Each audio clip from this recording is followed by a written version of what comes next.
بسم اللہ الرحمن الرحیم۔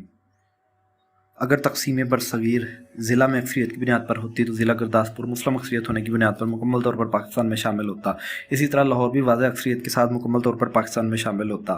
اگر تقسیم تحصیل کی بنیاد پر ہوتی تو ضلع جلندھر کی تحصیل فیروز پور اور تحصیل زیرہ میں بھی مسلمان واضح اکثریت میں تھے۔ نہ صرف اکثریت میں تھے بلکہ یہ دونوں تحصیلیں بھی پاکستان کے بارڈر کے ساتھ بھی لگتی تھی۔ اگر تحصیل ہی کی بنیاد پر تقسیم ہوتی تو ضلع جلندھر کی مزید دو تحصیل ناقدر اور تحصیل جلندھر میں مسلمان اکثریت میں تھے اور یہ دونوں تحصیلیں ضلع فیروز پور اور دونوں تحصیلوں کے ساتھ متصل ہونے کی وجہ سے بھی پاکستان میں شامل ہوتی۔ اس کے بعد جلندھر ڈویژن کے ضلع ہوشیارپور کی تحصیل کیسویا BC فارمولے کے مطابق مسلمان اور عیسائی اکثریت میں تھے۔ اس طرح یہ تحصیل بھی پاکستان کو ملنی چاہیے تھی۔ اسی طرح ڈویژن لاہور کے ضلع گرداسپور کی دو تحصیلوں میں گرداسپور اور بٹالہ مسلم اکثریت میں تھی اور پاکستان کے موجودہ بارڈر کے ساتھ متصل بھی تھی اور ان پر بھی پاکستان کا حق بنتا تھا۔ اسی طرح لاہور ڈویژن کے ضلع امرتسر کی تحصیل اجنالہ اور یہ پاکستان کے موجودہ بارڈر کے ساتھ منسلک ہونے کی وجہ سے بھی پاکستان کو آسانی سے دی جا سکتی تھی۔ اسی طرح آخر میں لاہور کی تحصیل قصور کو بھی تقسیم کرنے کی بجائے مکمل طور پر پاکستان کو ہی ملنا چاہیے تھا۔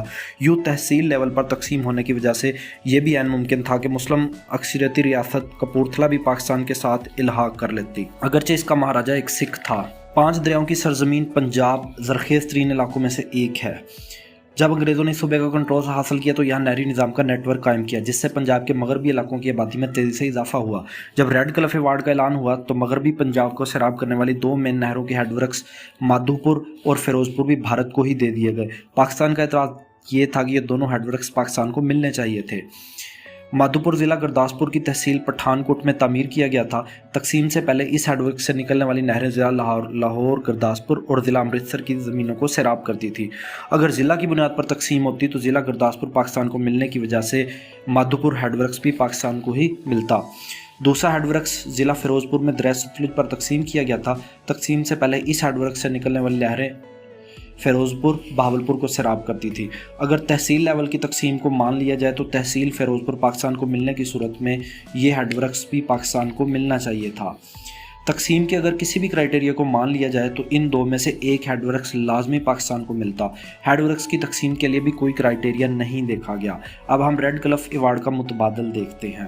اگر تقسیم کو ضلع لیول میں اکثریت کی بنیاد پر تقسیم کیا جاتا تو ضلع لاہور اور ضلع گرداسپور مکمل طور پر پاکستان کو مل جاتا اور یوں مادھو پور ہیڈ ورکس بھی پاکستان کے حصے میں آ جاتا اور بارڈر کی پیچیدگی بھی نہ ہوتی اور سکھوں کا مقدس مقام امرتسر بھی بھارت میں ہی رہتا۔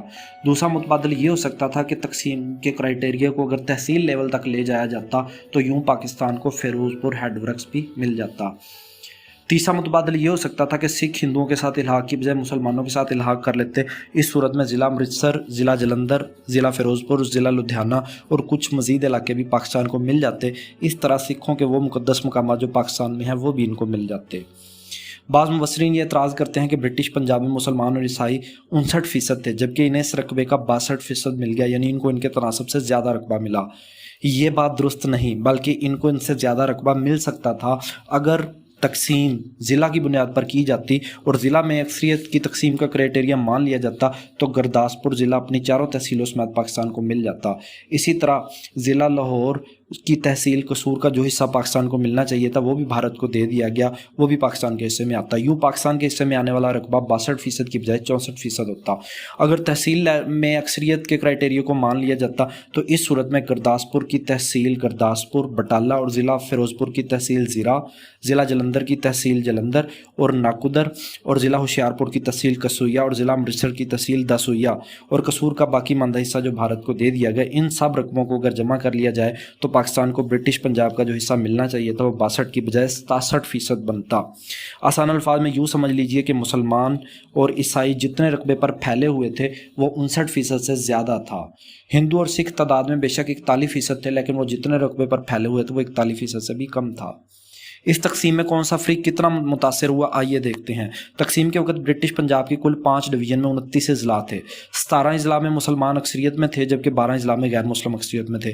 ہونا تو یہ چاہیے تھا کہ 17 اضلاع پاکستان کے حصے میں آتے لیکن پاکستان کے حصے میں 15 اضلاع آئے جبکہ 2 اضلاع لاہور اور گرداسپور کو دونوں فریقوں کے درمیان تقسیم کر دیا گیا۔ اسی طرح تقسیم کے وقت برٹش پنجاب میں تحصیلوں کی تعداد 115 تھی۔ 71 تحصیلوں میں مسلمان اکثریت میں تھے جبکہ